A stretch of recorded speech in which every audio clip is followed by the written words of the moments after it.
Olá pessoal, aqui é o Via Cultural Mix.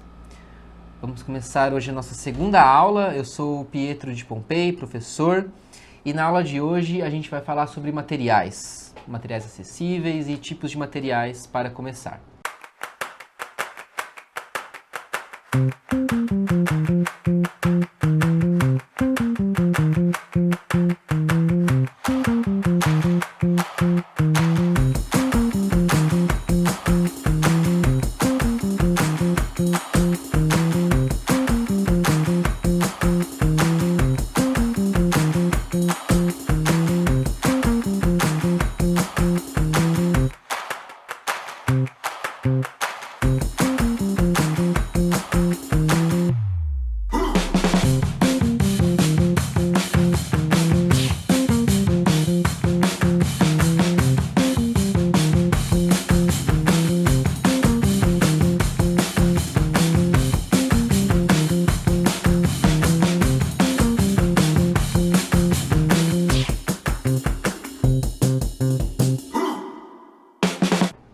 É legal deixar claro uma coisa no começo, que a gente vai falar aqui sobre materiais de desenho e pintura, aí já mais relacionados às artes visuais, né?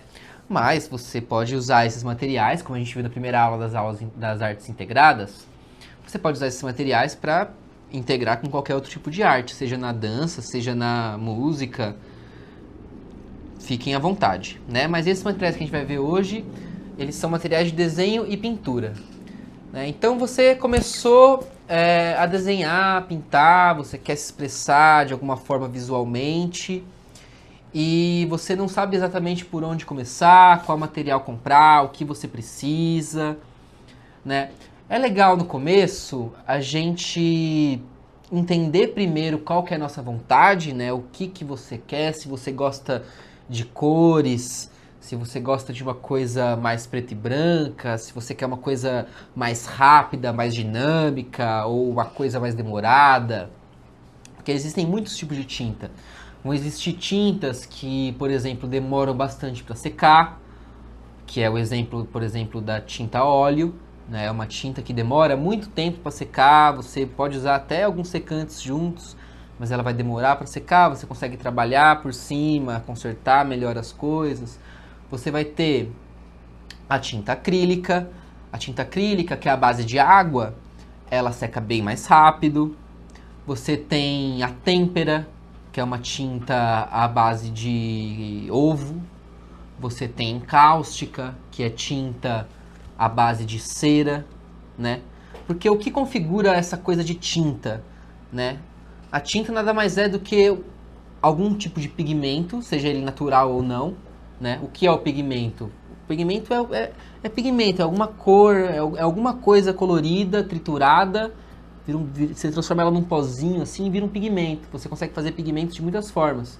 Você consegue fazer de pedras, você consegue fazer de muitas formas. Antigamente, por exemplo, tem uma história que existia uma tinta que chamava marrom múmia, porque eles faziam pigmento com múmias, ou qualquer outra coisa que dê para fazer pigmento, né? A têmpera, que é a tinta de cera que eu falei, nada mais é do que pigmento, algum tipo de pigmento natural colorido, misturado com cera de abelha e cera de carnaúba, né? Na antiguidade usavam muito a têmpera, a encáustica, né? Você tem os giz, por exemplo, né? Que você tem vários tipos de giz também. Você vai ter o giz pastel seco, o giz pastel oleoso, o giz de cera, né? Você tem os lápis, aí você vai ter os lápis de desenho, os lápis de escrever, você tem os lápis de cor, você tem a aquarela, né? Que já é um outro tipo de tinta também, que já é bem diferente da acrílica, né? E da óleo. Mas o mais importante de saber, principalmente no começo, é que você não precisa do material mais caro, do melhor material. Você não precisa gastar muito dinheiro com isso no começo. O importante é você ter algum material que funcione, né? Porque uma coisa que eu digo muito nas minhas aulas para os meus alunos é que, às vezes, no começo, a gente quer ir lá comprar o melhor material para ter o melhor material, esperando que aquele melhor material vai naturalmente dar um resultado melhor, ou a gente vai conseguir tirar aquela ideia com um material incrível. E não necessariamente, porque se você não tem uma prática de pintura, de desenho, e você já não entende um pouco, pelo menos, dos materiais, não tem por que você ter... Não tem por que você ter um material muito caro, sendo que você não vai entender porque ele é melhor. Sabe? Então, se você vai começar a pintar, por exemplo, e você não vai começar logo com uma guache escolar, né? Ou alguma aquarela um pouco mais barata, você já vai começar lá na tinta óleo ou uma guache muito boa, muito mais cara, né? Porque se for comprar uma guache realmente muito boa, assim, aquela guache incrível, ela é caríssima. Né? E se você comprar ela sem ter a experiência da gouache, você não vai saber por que ela é melhor. Se você começar a pintar com os materiais mais acessíveis, que além de ser mais acessíveis, eles vão te dar essa experiência inicial que você precisa, quando você conseguir investir no material mais caro, no material mais profissional, você vai entender por que aquele material é profissional, porque aquele material é mais caro. Então, essa dica é uma dica de ouro, assim, em questão de material. Invista nos mais baratos primeiro, e aprenda a usar eles, teste com eles, vê se você gosta, né? Para você conseguir depois, no futuro, se você gostar, se você quiser, investir em materiais mais profissionais. Porque o que faz o profissional não é o material, né? É quanto você está estudando ali, está aprendendo, né? E material profissional, se você não é profissional, não vai fazer muita diferença para você, certo? Então agora eu vou mostrar alguns materiais aqui para vocês terem uma noção do que é legal de comprar, do que é legal de ter, tá bom? A primeira coisa que eu sempre recomendo, como eu já falei, é a guache escolar, esses potinhos de guache escolar, tem um que são de 12 cores, tem esse menor que é de 6. Com ela, você já consegue combinações infinitas de cores, você já consegue treinar como seria pintar com acrílico, pintar com guache melhor. Então, você consegue usar essa guache. Eu vou mostrar pra vocês alguns desenhos que eu fiz no meu sketchbook que eu pintei com guache, ó. Por exemplo, esse daqui eu fui pra uma viagem, né, ó. E aí eu levei, porque ela é pequenininha, né, ela tem uma caixinha pequenininha, você só precisa de um pincel, não precisa de muita coisa, um pouco de água. Então eu gosto de levar pra viagem, é ótimo. E aí, ó, eu retratei aqui uma cena da viagem que eu fiz. Isso aqui foi em 2021. Tá vendo? Ó, isso aqui é tudo de guache. Então você consegue resultados interessantes só com a guache. Você não precisa investir já numa guache incrível que não vai fazer diferença para você, sinceramente, que está começando a pintar ou quer começar a pintar e se expressar mais através da pintura. Bom, um outro tipo de tinta que é bem legal para a gente começar a pintar também é a aquarela, né? Eu tenho esse estojinho aqui que eu comprei de aquarela, ele é bem pequenininho e eu gosto dele, né? Eu gosto de coisas compactas para levar para viagem, né? Como você pode ver aqui, ó, aqui ele tem os pigmentos da aquarela, né? Ele já tem um espaço aqui para paleta, né? Pra gente misturar nossas cores. E ele também vem com um pincelzinho bem pequenininho e uma esponjinha. Um kitzinho desse daqui, maravilha, para começar a pintar. Mas esse daqui, ele já é um pouquinho mais caro também. Ele é uma boa entrada, mas ele é um pouquinho mais caro. Uma coisa que vocês vão achar com mais facilidade é este estojinho aqui, ó, ou parecidos com esses. Essa daqui é uma aquarela que não é tão profissional assim, mas ela é perfeita, ela vai servir para você perfeitamente. Não pode comprar sem medo, né? Normalmente alguns já vêm até com pincelzinho, né? A gente vai falar mais de aquarela nas próximas aulas, porque o mais importante da aquarela é mais o papel do que a qualidade da tinta, mas só de vocês acharem esse daqui, esse mais simplesinho, mais baratinho, também já tá perfeito. Outro material que também é legal de usar, giz. Vão ter alguns tipos de giz, né? A gente vai ter o giz pastel oleoso, que é um giz oleoso, né? Ele não faz tanta sujeira, ele tem um aspecto mais oleoso assim. É legal comprar e sentir como é que ele funciona. Ele é legal de misturar as cores, né, se você souber misturar bem. mas ele é um pouquinho difícil de usar para quando você está começando, né? Você pode achar também o giz pastel seco.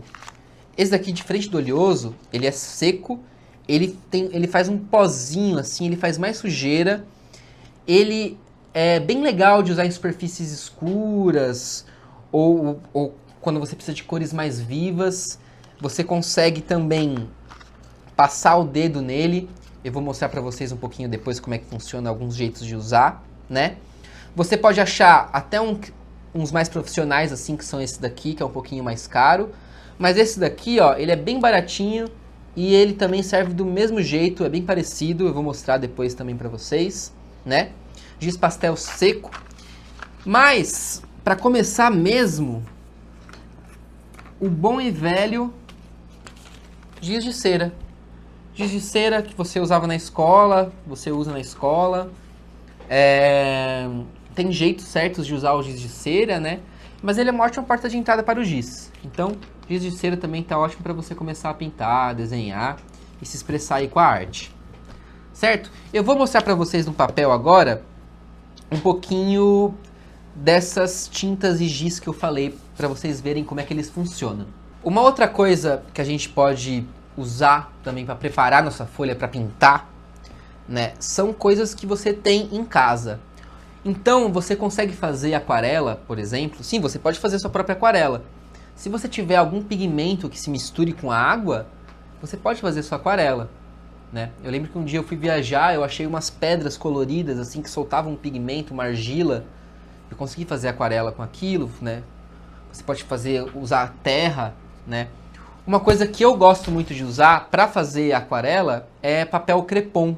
Se você pegar o papel crepom, um bem colorido, assim, um roxo, e você jogar álcool nele, a tinta dele, né, o pigmento dele vai soltar do papel e você consegue usar aquela tinta ali para fazer uma aquarela mais barata, né? Você vai ter, com um rolo de crepom roxo, você tem aquarela para toda a vida, né? Que ele solta bastante, você coloca o crepom, joga álcool em cima, deixa ele soltar, você vai ver que isso vai soltar a tinta e vai virar uma aquarela ali. Eu vou dar um exemplo para vocês disso também. E um último exemplo legal que eu também gosto de usar na folha, para preparar a folha antes, é o café. Café ou algum chá, talvez um chá de hibisco, que é bem colorido, assim, vermelho, né? Funcione. Mas o café, você consegue envelhecer, amarelar mais as folhas, assim, igual vocês estão vendo nesses daqui que eu mostrei. Lembra na última aula que eu falei das artes integradas, da poesia? Essas folhas aqui, ó, esse amarelo aspecto antigo delas, eu fiz com café. Você pega uma esponja ou um pincel com as cerdas macias, pega um pouquinho de café passado que sobrou e literalmente passa na folha, queima a sua folha com café, né? Olha, as folhas, a cor dela é essa daqui, a cor original dela, ó. Depois que eu passo o café, ela fica com esse aspecto bem legal. Ó, aqui no meu sketchbook eu fiz a mesma coisa na capa, ó. As folhas dele são brancas, tá vendo? E aí aqui na capa, na contracapa, eu passei o café, ó.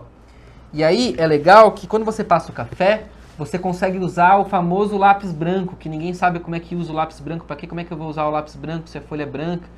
É só você não ter a folha branca, você pode usar um papel craft, né? Folhas que não sejam brancas é ótimo para pintar, porque você consegue usar as cores claras, você consegue usar o branco, né? Para fazer luzes, ó. Então aqui eu passei o café, eu dei esse meio tom, essa escurecida na folha, né? Com esse ocre, essa cor de café mesmo. E aí eu consigo trabalhar com um lápis branco para fazer luzes. Olha como fica legal. Aqui também, ó. Tá vendo? Então café é um ótimo exemplo também do que usar. Bom, primeiro exemplo aqui que eu vou dar sobre as duas aquarelas. Essa daqui é um pouquinho mais barata, né? Essa daqui também ela não é uma aquarela muito profissional, mas ela já é um nível mais intermediário, né? Vou mostrar a diferença para vocês. Primeiro, eu vou começar aqui com a nossa aquarela mais barata, né? Esses estojinhos aqui vocês vão ver, tem de várias marcas que fazem estojinhos parecidos. Pode comprar sem medo, você vai ver, ó, que funciona perfeitamente. Tá vendo? Ó, né? Pega um pouquinho de água no pincel, passa aqui, ó. Certo? Agora, a outra aquarela. Vamos testar. Eu vou tentar pegar uma cor parecida aqui. Ó. Como vocês podem ver,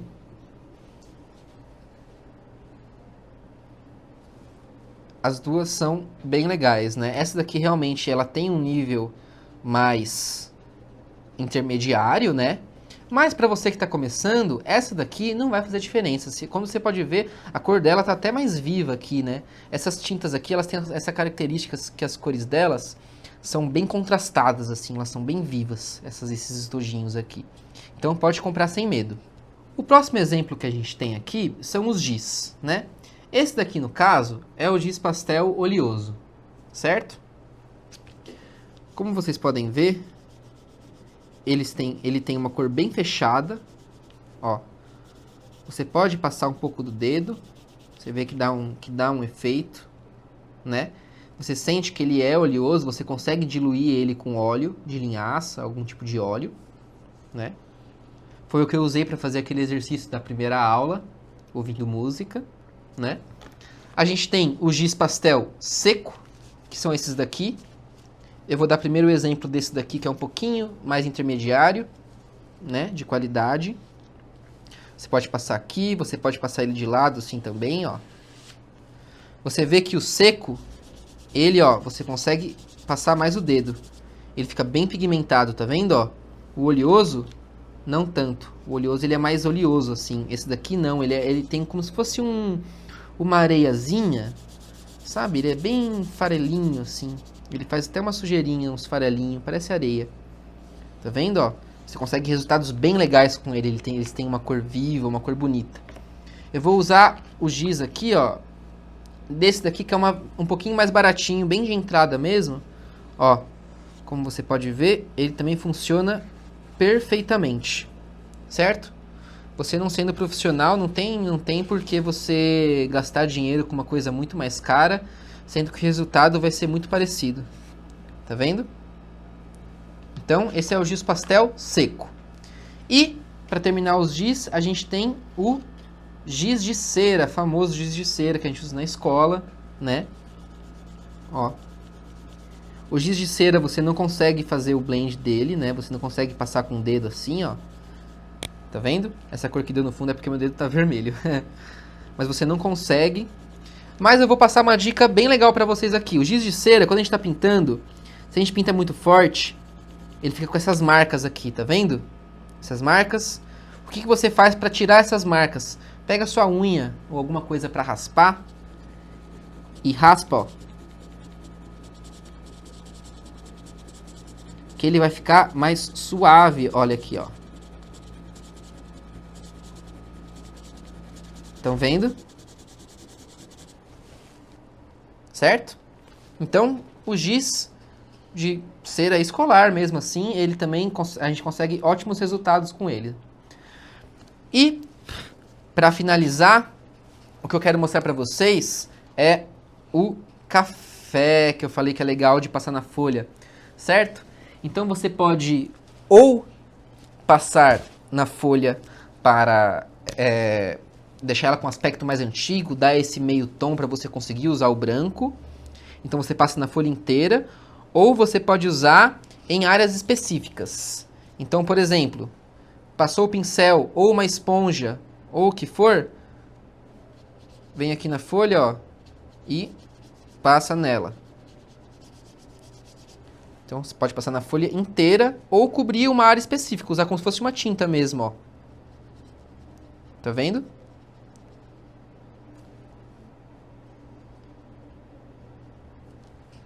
Eu vou dar 2 exemplos rápidos de pinturas que eu fiz usando essa técnica aqui. 2 exemplos aqui de pinturas que eu usei o café também, né? Aqui, como que eu tive essa ideia? Eu ia fazer uma ilustração para um livro, e eu peguei a folha, né, e eu tava tomando café e caiu uma mancha de café aqui desse canto, tá vendo, ó? E quando caiu essa mancha aqui, eu tive uma ideia para fazer essa ilustração, né? Eu fiz até um esboço aqui, e depois, ó, eu usei o café para pintar só dentro desse crânio aqui que eu estava representando para esse livro, né? E olha como ficou com um aspecto bem legal. Eu usei só lápis de desenhar, lápis grafite, caneta preta e café. Olha que resultado legal, né? Aqui o esboço e aqui a arte final, usando apenas o café. Então é isso. Obrigado novamente por participarem da aula dessa semana. Semana que vem tem mais. Até a próxima!